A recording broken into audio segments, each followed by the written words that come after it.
always so split when it comes to Cinderella. Some say it's a charming fairy tale, others say it's an incredibly sexist story.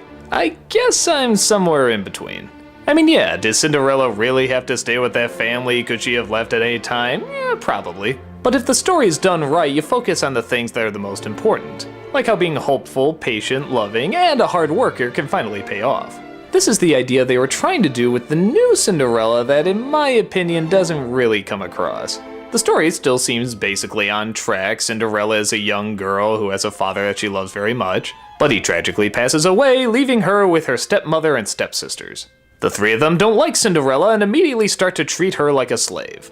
Trying to be optimistic, she obeys all their commands, hoping one day to accept their love, but she's slowly starting to realize it's never gonna happen. She bumps into a young man who happens to be a prince, and they start to hit it off until they find out their situation and realize that they're probably never gonna be anything more than friends, if even that. But the father wants the prince to marry, and so they hold a great big ball for him to socialize. The stepmother and stepsister don't let her go to the ball, but of course a fairy godmother comes and shows her the way. Through kindness and magic, she transforms a pumpkin into a carriage and her rags into a beautiful dress, her shoes into glass slippers, and she's off to the ball. She once again hits it off with the prince, but she needs to leave, resulting in one of her slippers being left behind, and thus the maiden who can fit the slipper will marry the prince. Sounds pretty standard to the traditional Disney formula, but there are a few changes. Some good, some bad. Let's talk about the good stuff. Seeing how it's a Kenneth Branagh film, once again, it looks amazing. The colors, the sets, the cinematography, it's like you're really in a fairy tale. There's a lot more detail given to characters that didn't get much attention in the original that sorely needed it. For example, the prince is much more fleshed out. Yeah, he isn't just a bit of hunk arm candy, he's actually a very interesting character. As is the king, and even the stepmother has a little bit more development, as we actually see her and the husband try to get along, try to have a little bit of a life together, but realize that they're not quite meant for one another. So you see the seeds of how she would become so despicable. It's also kind of interesting seeing the development of Cinderella starting off as the stepdaughter, then slowly becoming the maid. They don't just immediately say go to the kitchen, they say, oh, wouldn't you like to help out? Wouldn't you like to make things easier? Leading to a point where they don't even let her sit at the same table anymore, which is the scene where she finally breaks down. It's emotionally effective. You really feel bad that she will never be a part of this family. I also kind of like the idea that the fairy godmother is disguised as a peasant, but then when Cinderella treats her with kindness, that's when she gives her the reward. A good lesson, but isn't the idea that she's being rewarded for kindness all through her life? It's kind of weird that she suddenly gets all this stuff just for treating one person in a good way. But whatever, you get the idea.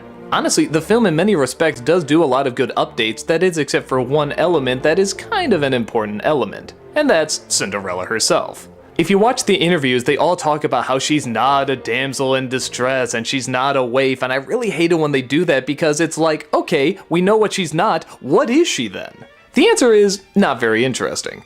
Ironically, in trying to make the character more strong and independent, they actually make her more submissive and more dependent. In the original cartoon, her father dies when she's a child, so it makes sense that she would be used to this way of living, that she's supposed to be the servant. Here, he dies when she's practically an adult, so it doesn't make any sense why she wouldn't just leave. In fact, there's a scene where friends are asking her, why don't you just leave? And she's like, oh, it's my father's place, I would feel bad. That makes no sense. And she ends up leaving at the end anyway, so it makes doubly no sense.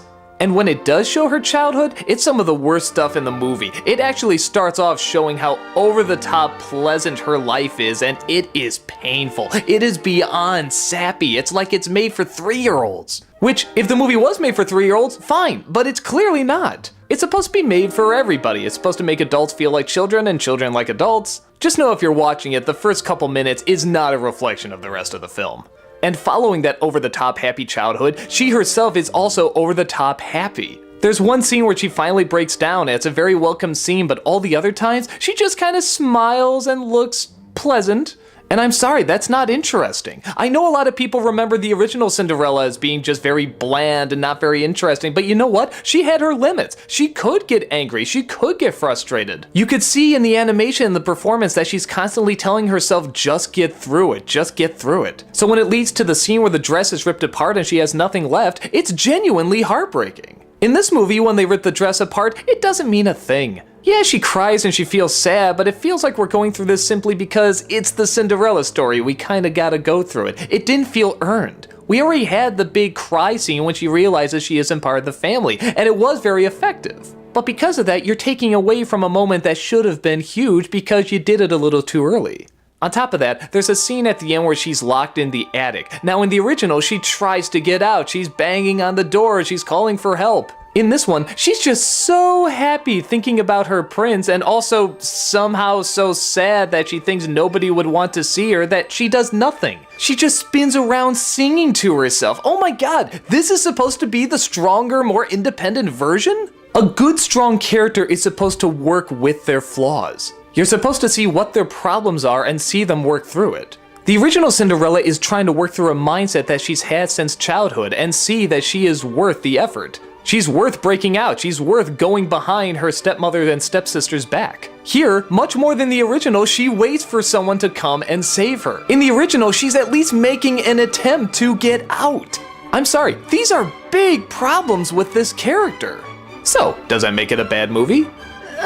Kinda. I mean, it is called Cinderella, so you would think Cinderella should be good and interesting. But it's kinda hard seeing how they update all these other elements. The prince is more interesting, the king is more interesting, the stepmother is interesting.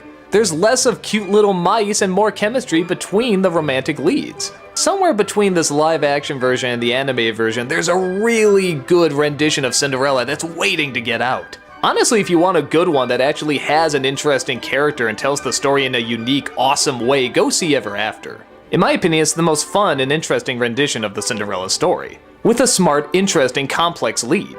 With this one, it is difficult to like if you don't make your main character relatable. Where the original did have problems that were just kind of problems of Disney fairy tales in the day, this one updates some, but then makes others a little worse. I guess I'm glad I saw it. I mean, it did look interesting and it was very elegant and pretty. It obviously tried really hard. It just tried so hard in some areas that it got lost and confused about what it actually was getting across. It's hard to say. If you're looking for just a nice little fairy tale where women wear pretty dresses and dance with princes and such, you'll like it fine. If you want to feel more emotion than you did in the original Cinderella, I don't know if you're gonna get much of that.